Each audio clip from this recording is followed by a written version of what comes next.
आमेमाने एही भिडियोरे देखिबा व्यवस्था एवं अनुग्रह कौन, व्यवस्था अनुग्रह कौन कहे, कौन करि पारे एवं कहा द्वारा दिया जाइतिला एवं काहीकि दिया जाइतिला।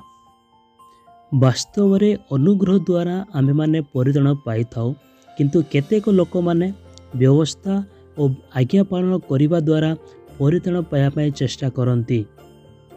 एही भूल गालातिय मंडलीर विश्वासी मानकर थिला, जहाँकि पाउल सेमानंकु गोटिए चिठी लिखि संशोधन करंती। से कहंती धार्मिक विश्वास द्वारा बंचिबो।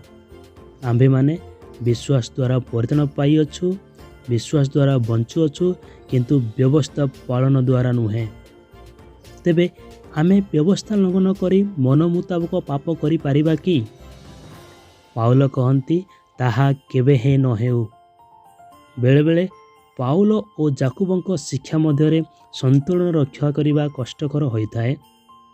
जाकुब कहंती मोर विश्वास अछि बोली कही कर्म न थाए तेबे सेथिरे की लाभ? एपरि विश्वास कोन ताहा परित्राण करि पारे? पुणी जाकुब कहंती कर्म बिना विश्वास जे निष्फल एहा कोन जानिबाकू इच्छा करूअछ? किंतु एहार उत्तर पाउल कहंती अधिक रूपे भय और कंप सह आपणा आपणा परित्राण साधन कर, कारण इच्छा करिबाकू और साधन करिबाकू ईश्वर आपणा मंगलमय संकल्पर सफलता निमंते तुमानक अंतर रे कार्य करंती। विश्वास द्वारा आमे आम अंतर रे वास करुवा ख्रीष्टक ठारे निजको समर्पण करू एवं ख्रीष्ट आम शरीर को उत्तम कार्य निमंते व्यवहार करंती। त्राणकर्ता ख्रीष्ट आम द्वारा अपना कार्य साधन करंती।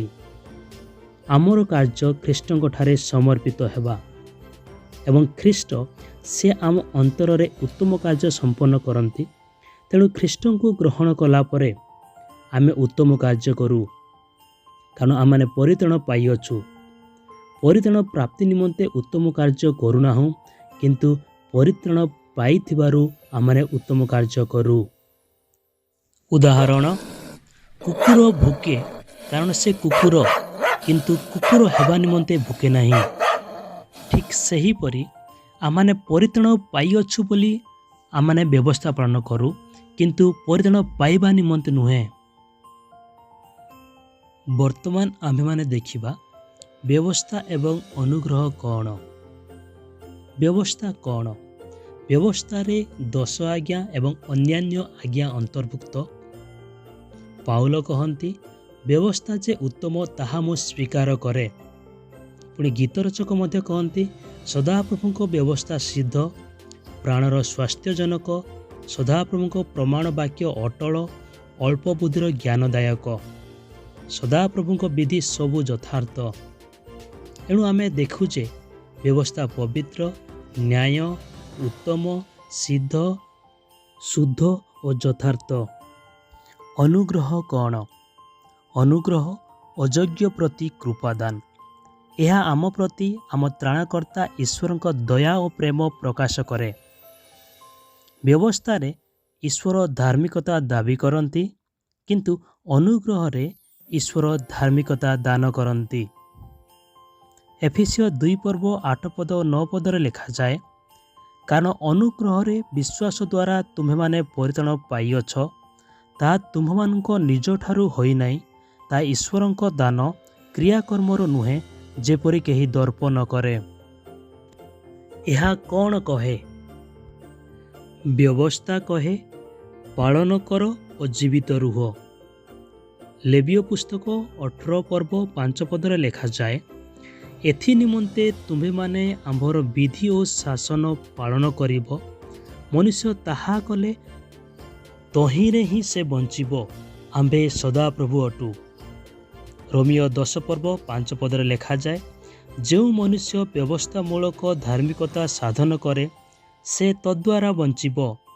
एठारे गोटे प्रश्न उठे जे किए सिद्ध भावे व्यवस्था पालन करि पारे? एहार स्पष्ट उत्तर रोमियो 3 पर्व 9 पदरु 23 पदरे पाउल दियंती एवं दर्शांती जे केवल ख्रीष्ट व्यवस्थार प्रत्येक शब्द और बिंदु पालन करिअछंती। अनुग्रह कौन कहे? ଅନୁଗ୍ରହ କହେ ଯେ କେହି ଶୁଣେ ଓ ଯୀଶୁଖ୍ରୀଷ୍ଟଙ୍କୁ ବିଶ୍ୱାସ କରେ ସେ ମୃତ୍ୟୁକୁ ଅତିକ୍ରମ କରି ଜୀବନରେ ପ୍ରବେଶ କରିଅଛି। ଏହା ଏକ ଆଶ୍ଚର୍ଯ୍ୟ କର୍ମ ଯାହା ବ୍ୟବସ୍ଥା ସମ୍ପନ୍ନ କରିପାରିଲା ନାହିଁ। ଅନୁଗ୍ରହ ସେହି ତ୍ରାଣକର୍ତ୍ତାଙ୍କୁ ଦାନ କରେ ଯାହାଙ୍କ ମୃତ୍ୟୁ ଦ୍ୱାରା ପାପୀମାନଙ୍କୁ କ୍ଷମା ଓ ଶାନ୍ତି ମିଳିଥାଏ। ଅନୁଗ୍ରହ କହେ ଯେଉଁମାନେ ଅନନ୍ତ ଜୀବନ ପାଆନ୍ତି ସେମାନେ କଦାପି ବିନଷ୍ଟ ହେବେ ନାହିଁ। ଏବେ ଦେଖିବା ବ୍ୟବସ୍ଥା ଏବଂ ଅନୁଗ୍ରହ କ'ଣ କରେ। ବ୍ୟବସ୍ଥା ଏହି ଜଗତରେ ଜନ୍ମ ନେଇଥିବା ପ୍ରତ୍ୟେକ ବ୍ୟକ୍ତିଙ୍କୁ ଦୋଷୀ କରେ। ଯାକୁବ 2:10 ଲେଖାଯାଏ, କାରଣ ଯେ କେହି ସମସ୍ତ ବ୍ୟବସ୍ଥା ପାଳନ କରି କେବଳ ଗୋଟିକ ବିଷୟରେ ଝୁଣ୍ଟି ପଡ଼େ ତେବେ ସେ ସମସ୍ତ ବ୍ୟବସ୍ଥା ଲଙ୍ଘନ ଦୋଷରେ ଦଣ୍ଡନୀୟ ହୁଏ।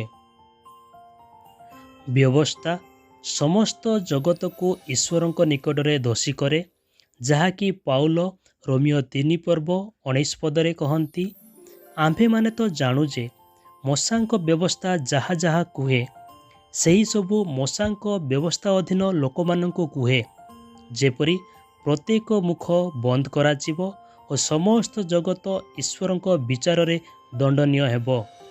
ଆଉ ଥରେ ପାଉଲ ଗାଲାତ୍ୟ 3:10 ଉଲ୍ଲେଖ କରି କହନ୍ତି, ଯେ କେହି ବ୍ୟବସ୍ଥା ପୁସ୍ତକରେ ଲିଖିତ ସମସ୍ତ କଥା ପାଳନ କରିବା ପାଇଁ ସେଥିରେ ନିତ୍ୟ ପ୍ରବୃତ୍ତ ନ ହୁଏ ସେ ଶାପଗ୍ରସ୍ତ। ବ୍ୟବସ୍ଥା ଏକ ମାନଦଣ୍ଡ ପ୍ରତିଷ୍ଠା କରେ, କିନ୍ତୁ ସମସ୍ତେ ଏହା ପାଳନ କରିବା ନିମନ୍ତେ ଏହା ସମ୍ମୁଖରେ ପତିତ। ଅନୁଗ୍ରହ ହଜିଯାଇଥିବା ବ୍ୟକ୍ତି, ଦୋଷୀ ଓ ନିୟମ ଲଙ୍ଘନକାରୀକୁ ଉଦ୍ଧାର କରିବାକୁ ସଦା ପ୍ରସ୍ତୁତ। ଅନୁଗ୍ରହ ପରିତ୍ରାଣ ପ୍ରକାଶ କରେ। ତିତସ 2:11 ଲେଖାଯାଏ, ସମସ୍ତ ମାନବର ପରିତ୍ରାଣ ନିମନ୍ତେ ଈଶ୍ୱରଙ୍କ ଅନୁଗ୍ରହ ପ୍ରକାଶିତ ହୋଇଅଛି। ଅନୁଗ୍ରହ ଈଶ୍ୱରଙ୍କ ଦାନ ଦ୍ୱାରା ଧାର୍ମିକତା ପୁନଃସ୍ଥାପନ କରେ ଯାହା ବ୍ୟବସ୍ଥା ଆମ୍ଭଠାରୁ ନେଇଥିଲା। ଅନୁଗ୍ରହ ଖ୍ରୀଷ୍ଟଙ୍କ ମୂଲ୍ୟ ଦ୍ୱାରା ପାପୀ ମନୁଷ୍ୟ ପ୍ରତି ଈଶ୍ୱରଙ୍କ ଧନ ଅଟେ।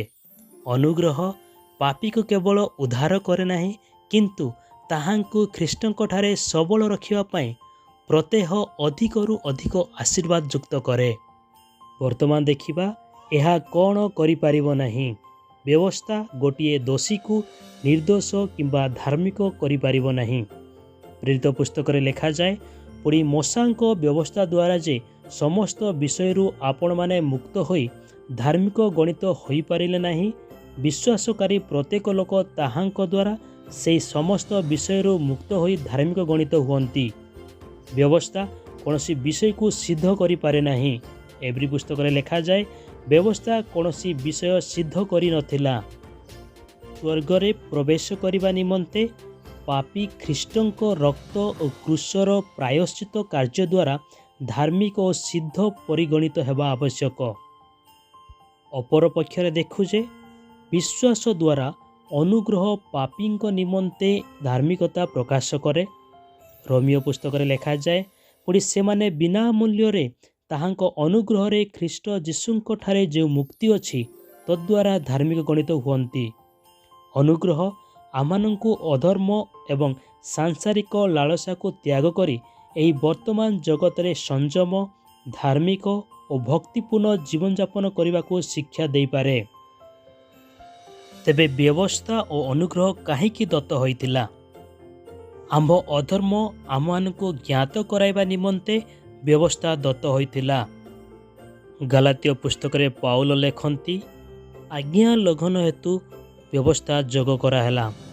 ବ୍ୟବସ୍ଥା ବିନା ମନୁଷ୍ୟ ପାପର ଜ୍ଞାନ ପାଇନଥାନ୍ତା, ଯେପରି ଲେଖାଯାଏ, ବ୍ୟବସ୍ଥା ଦ୍ୱାରା ପାପର ଜ୍ଞାନ ଜନ୍ମେ। ଆମ୍ଭମାନଙ୍କୁ ଖ୍ରୀଷ୍ଟଙ୍କ ନିକଟକୁ ନେଇଯିବା ନିମନ୍ତେ ବ୍ୟବସ୍ଥା ଶିକ୍ଷକ ସ୍ୱରୂପ ଥିଲା। ଯେପରି ଗାଲାତ୍ୟ ମଣ୍ଡଳୀକୁ ପାଉଲ ଲେଖନ୍ତି, ଏହି ପ୍ରକାରେ ବିଶ୍ୱାସ ହେତୁ ଆମମାନଙ୍କର ଧାର୍ମିକ ଗଣିତ ହେବା ନିମନ୍ତେ ଖ୍ରୀଷ୍ଟଙ୍କ ଆଗମନ ପର୍ଯ୍ୟନ୍ତ ବ୍ୟବସ୍ଥା ଆମମାନଙ୍କର ଶିକ୍ଷକ ସ୍ୱରୂପ ହୋଇଥିଲା।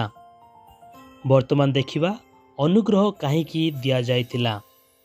ମନୁଷ୍ୟ ଏଥି ନିମନ୍ତେ ଯୋଗ୍ୟ ଥିବାରୁ ନୁହେଁ, ମାତ୍ର ଈଶ୍ୱର ପାପୀମାନଙ୍କୁ ପ୍ରେମ କରିବା ହେତୁ। ଯେପରି ଯୋହନ ପୁସ୍ତକରେ ଲେଖାଯାଏ, ଈଶ୍ୱର ଜଗତକୁ ଏଡ଼େ ପ୍ରେମ କଲେ ଯେ से आपणा अद्वितीय पुत्र को दान कले। अनुग्रह आमको दि जाइछि कारण आमे निजको उद्धार प्राप्त करने को अति दुर्बल, व्यवस्था पालन करने को बा उत्तम कार्य करने को अति अक्षम। करन्त्य पुस्तक रे पाउल कहती से मते कही अछंती आम्भर अनुग्रह तुम्भ निमंते यथेष्ट कारण दुर्बलतारे आमर शक्ति सिद्ध हुए। तेबे व्यवस्था एवं अनुग्रह कहा द्वारा दत्त होइथिला? व्यवस्था मूसाଙ୍କ द्वारा दत्त होइथिला। जोहन 1 पर्व 17 पद, यात्रा पुस्तक 20 पर्व 19 पद, एब्री पुस्तक 12 पर्व 18 पदरु 21 पद। अनुग्रह जीशुख्रीष्टଙ୍କ द्वारा दत्त हैला जेपरि लेखा जाए, किंतु अनुग्रह सत्य जीशुख्रीष्टଙ୍କ द्वारा उपस्थित हैला। से ही केवल अनुग्रह एवं सत्य रे परिपूर्ण थिले। तेबे ख्रीष्ट धर्म बा ख्रीष्ट विश्वास व्यवस्था और अनुग्रहर मिश्रित एक प्रणाली की ना?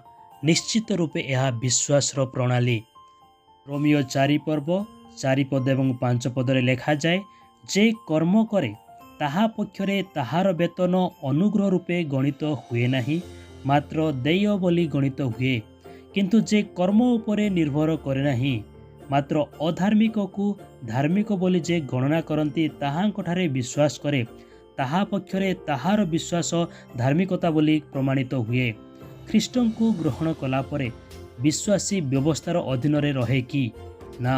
रोमियो 6 पर्व 14 पदर लेखा जाए, जेणु तुम्हे माने व्यवस्थार अधीन नुह, मात्र अनुग्रहर अधीन अट। सत्य विश्वासी जीशु जेपरी आचरण करथिले सेहीपरी से अन्य मानक सहित आचरण करबा उचित। प्रथम जन 2 पर्व 6 पद लेखा जाए, जे ताहांक ठारे रहे बोली कहे ताहार ताहांक परी आचरण करबा मध्य कर्तव्य। पीतर कहती ताहांक आदर्श अनुसरण करबा आमानकर उचित। पाउल कहती जदि तुम्ही माने आत्मांक द्वारा परिचालित हुओ तेबे व्यवस्थार अधीन नुह,